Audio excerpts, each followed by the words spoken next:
จากลาคุณพ่อเดิมนาต่อมาก็คือแม่ท้ายสุดนั้นคือแฟนฉันเมื่อก่อนนั้นรักปานจะกลืนเห็นเธอเดินผ่านหน้าของฉันผ่านทางนี้ทุกวันเธอกับฉันรักกันหวานชื่นสัญญารักมันรักกันกับแม่ควันว่ารั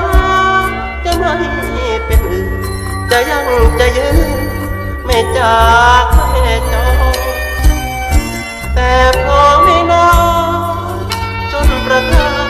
ตัดผ่านบ้านเราคนงานเขาก็รอเราหุ่นของเขาเจ้าพระนครเขาผ่านหน้าน้องจะมองที่หน้าของหล่อนมันเหมือนเป็นลางสังหรณ์ว่าบางองค์จะจรจากลาต่อมาไม่นานเท่าไรพอชนประทานย้ายไปเธอก็หามีไปจากฉันมองรักเก่าที่เราเคยได้พบกันฉันคอยเธอมาทุกวันให้เห็นเธอนั้นผ่านมาอีกเลย